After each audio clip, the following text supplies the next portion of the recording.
Did you know that Southeast Asia was once home to a lost continent? A massive landmass called Sundaland once connected modern-day Indonesia, Malaysia, and Thailand, but it disappeared beneath the ocean thousands of years ago. Imagine a world where tigers roamed freely from Sumatra to Borneo, where elephants grazed on plains that are now submerged beneath the Java Sea. This was Sundaland, a land of immense biodiversity and rich cultural heritage. Join us as we uncover 6 fascinating facts about Sundaland, the lost continent of the Nusantara. The very word Sunda echoes with an antiquity that transports us back to the heart of ancient Southeast Asia. It's a name whispered through time, first appearing in Ptolemy's geography records as far back as 150 AD. But the notion of Sundaland, not just as a region, but as a submerged continent, a lost world, is a concept that emerged much later. It was in 1949 that geologist Reinout Willem van Bemmelen brought forth this compelling theory, drawing upon a tapestry of research woven from studies conducted during World War II. These wartime investigations inadvertently unearthed vital clues about the region's geological past, adding to the groundwork laid by earlier pioneers like Dutch geologist Gustav Molengraaf. Molengraaf's explorations in 1921 had already begun to hint at the possibility of a submerged landmass, a secret hidden beneath the waves. Van Bemmelen, piecing together these fragments of evidence, unveiled to the world the existence of Sundaland, a lost continent swallowed by the sea. During the Pleistocene epoch, when glaciers gripped the northern hemisphere, sea levels plummeted, revealing vast swaths of land now hidden beneath the ocean's embrace. It was during this period, known as the last glacial maximum, that Sundaland reached its zenith. Imagine a landmass so vast it dwarfed many of today's continents. Sundaland, at its peak, stretched across an astonishing 1.8 million square kilometers. This colossal expanse encompassed not only present-day Indonesia, Malaysia, and Thailand, but even reached out towards the shores of Australia.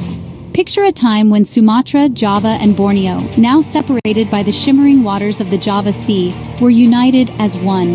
This land bridge, exposed by the receding ocean, served as a vital pathway for the movement of life across the region. Animals, both large and small, traversed these newfound connections, their migrations shaping the distribution of species across Southeast Asia. Early humans, too, followed these ancient routes, their footsteps carrying them across a landscape that would eventually vanish beneath the waves. Unlike the icy grip that held much of the northern hemisphere captive during the last ice age, Sundaland basked in the warmth of a tropical climate, a climate not dissimilar to the one experienced in Southeast Asia today. Imagine a world painted in vibrant hues of green, where dense rainforests stretched as far as the eye could see. The air, heavy with humidity, carried the intoxicating sense of exotic blooms, a symphony of fragrances that perfumed the air. Rainfall was a constant companion, nourishing the land with its life-giving embrace. Most areas within Sundaland's embrace received over 2,000 millimeters of rain each year, ensuring a verdant landscape teeming with life. Rivers, swollen with the rains, snaked their way through the jungles, carving out paths through the dense undergrowth. While other parts of the world struggled under the weight of glacial advance, Sundaland remained a haven of life, its fertile grounds providing sustenance and shelter to a myriad of creatures. This tropical paradise, untouched by the icy breath of the north, played a pivotal role in shaping the unique biodiversity that characterizes Southeast Asia to this day.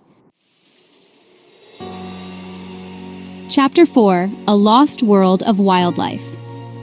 Sundaland, a land of ancient forests and fertile plains, was a haven for diverse creatures. Tigers stalked through the undergrowth, their roars echoing through the dense vegetation.